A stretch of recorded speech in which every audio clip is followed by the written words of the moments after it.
AP CM Chandrababu Naidu టార్గెట్గా తెలంగాణలో అధికార కాంగ్రెస్ పార్టీపై ప్రతిపక్ష బీఆర్ఎస్ పార్టీ విమర్శలు చేస్తూ వస్తోంది. ముఖ్యంగా 2024 అసెంబ్లీ ఎన్నికల్లో ఏపీలో కూటమి అధికారంలోకి వచ్చింది. చంద్రబాబు నాయుడు తిరిగి ముఖ్యమంత్రి అయ్యారు. ఇప్పటికే సంవత్సరం పూర్తయింది ఏపీలో కూటమి అధికారంలోకి వచ్చి. కేంద్రంలో టీడీపీ నేతృత్వంలోని ఎన్డీఏ కూటమి కీలకంగా ఉంది. ముఖ్యంగా టీడీపీ అందులో కీలక భాగస్వామిగా ఉంది. చంద్రబాబు నాయుడు మద్దతుతోనే కేంద్రంలో బీజేపీ ప్రభుత్వం కొనసాగుతున్న పరిస్థితి మనకు కనపడుతోంది. ఇప్పుడు మరోసారి తెలంగాణలో ఈ సెంటిమెంట్ను మరోసారి తెరపైకి తెచ్చేందుకు బీఆర్ఎస్ పార్టీ వ్యూహాత్మకంగా పావులు కదుపుతోంది. తెలంగాణ ఉద్యమ సమయంలో చంద్రబాబు నాయుడు తెలంగాణకు వ్యతిరేకంగా ఉన్నారు అనే అంశాన్ని ప్రజల్లోకి తీసుకువెళ్లడంలో బీఆర్ఎస్ పార్టీ విజయం సాధించింది. ఆ తర్వాత 2014, 2018 అసెంబ్లీ ఎన్నికల్లోనూ బీఆర్ఎస్ పార్టీ ఇదే అంశాన్ని తెరపైకి తీసుకొచ్చి ప్రజల్లోకి వెళ్ళింది.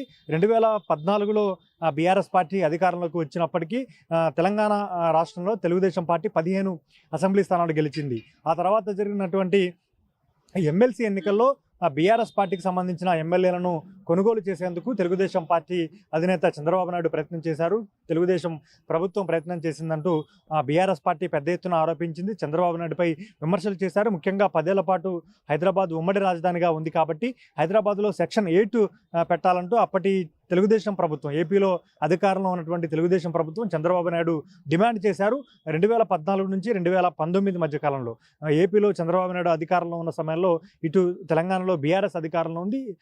ఈ రెండు ప్రభుత్వాల మధ్య, రెండు పార్టీల మధ్య ఒక ఘర్షణపూరితమైన వాతావరణం చోటు చేసుకుంది. ముఖ్యంగా ఏపీ తెలంగాణకు సంబంధించి పునర్విభజన చట్టంలోని పలు అంశాలపై కూడా వివాదం నడిచింది. ఇక 2018లో తెలంగాణలో కాంగ్రెస్, తెలుగుదేశం, అదేవిధంగా సిపిఐ, తెలంగాణ జనసమితి ఇట్లా మహాకూటమి ఏర్పాటు చేసి ఎన్నికల్లో పోటీ చేశారు. మరోసారి మహాకూటమి పేరుతో చంద్రబాబు నాయుడు తెలంగాణలోకి రావాలని ప్రయత్నం చేస్తున్నారంటూ పెద్ద ఎత్తున బీఆర్ఎస్ పార్టీ ప్రచారం చేసింది. 2018 అసెంబ్లీ ఎన్నికల్లో పెద్ద ఎత్తున బీఆర్ఎస్ పార్టీ విజయం సాధించిన పరిస్థితి మనకు కనపడింది. ఇక 2023 అసెంబ్లీ ఎన్నికల్లో తెలంగాణలో బీఆర్ఎస్ అధికారం కోల్పోయింది. 39 అసెంబ్లీ స్థానాలకే పరిమితమై ప్రధాన ప్రతిపక్షంగా కొనసాగుతుంది. ఇక 2024లో జరిగిన అసెంబ్లీ ఎన్నికల్లో ఏపీలో కూటమి అధికారంలోకి రావడం, చంద్రబాబు నాయుడు ముఖ్యమంత్రి అయ్యారు. ఆ తర్వాత చంద్రబాబు నాయుడు ఏపీలో బనకచెర్ల ప్రాజెక్టును ప్రతిపాదించడం, గోదావరి నదితోటి కృష్ణా నదిని అనుసంధానం చేస్తూ, పెన్నా నదికి లింక్ చేస్తూ, అంటే 3 నదుల అనుసంధానం చేస్తూ బనకచెర్ల ప్రాజెక్టును చంద్రబాబు నాయుడు ప్రతిపాదించారు.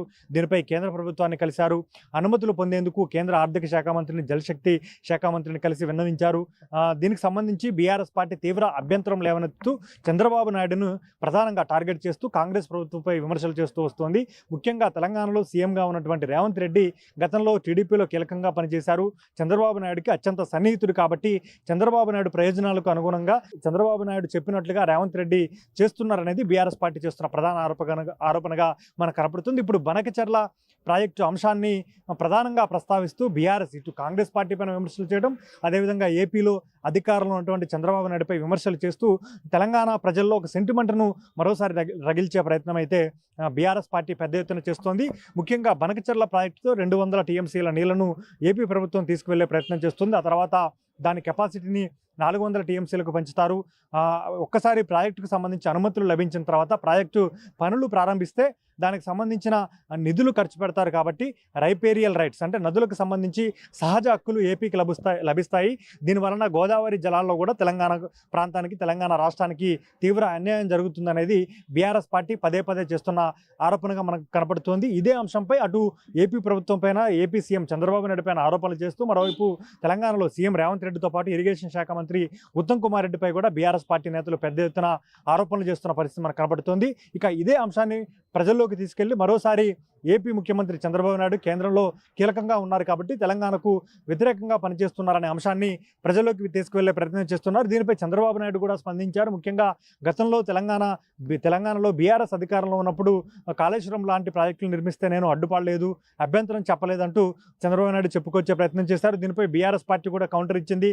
కాళేశ్వరం ప్రాజెక్టుకు వ్యతిరేకంగా, పాలమూరు రంగారెడ్డి ప్రాజెక్టుకు వ్యతిరేకంగా, ఉమ్మడి పాలమూరు జిల్లాలో నిర్మిస్తున్నటువంటి ప్రాజెక్టులకు వ్యతిరేకంగా కేంద్ర ప్రభుత్వానికి ప్రభుత్వానికి చంద్రబాబు నాయుడు ఫిర్యాదు చేశారు. ఆ ఫిర్యాదు లేఖలు ఉన్నాయంటూ బీఆర్ఎస్ పార్టీ మరోసారి ఆరోపణలు చేసే ప్రయత్నం అయితే చేసింది. మొత్తానికైతే మరోసారి ఏపీలో చంద్రబాబు నాయుడు ముఖ్యమంత్రి కావడం, కేంద్రంలో కీలకం కావడం, ఇక్కడ తెలంగాణలో గతంలో టీడీపీలో పనిచేసి ఇప్పుడు తెలంగాణలో కాంగ్రెస్ పార్టీ తరఫున సీఎంగా ఉన్నటువంటి రేవంత్ రెడ్డి ఇక్కడ సీఎంగా కొనసాగుతుండటంతో ఒకవైపు తెలంగాణలో కాంగ్రెస్ ప్రభుత్వం పైన, రేవంత్ రెడ్డి పైన విమర్శలు చేస్తూ మరోవైపు ఏపీ సీఎంకు అనుకూలంగా పనిచేస్తున్నారంటూ చంద్రబాబు నాయుడు టార్గెట్గా మరోసారి బీఆర్ఎస్ పార్టీ రాష్ట్రంలో ఒక సానుభూతిని పొందే ప్రయత్నం అయితే చేస్తుంది. ఇదే అంశాన్ని ప్రజల్లోకి తీసుకెళ్లి దీన్ని సెంటిమెంట్గా మలుచుకునే ప్రయత్నం అయితే బీఆర్ఎస్ చేస్తుంది. దీన్ని ప్రజలు ఏ విధంగా ఆదరిస్తారు? గతంలో 2014లో కాంగ్రెస్ కూటమితో కలిసి తెలుగుదేశం పార్టీ పోటీ చేసినప్పుడు ప్రజలు వ్యతిరేకమైన తీర్పు కూటమికి ఇచ్చారు.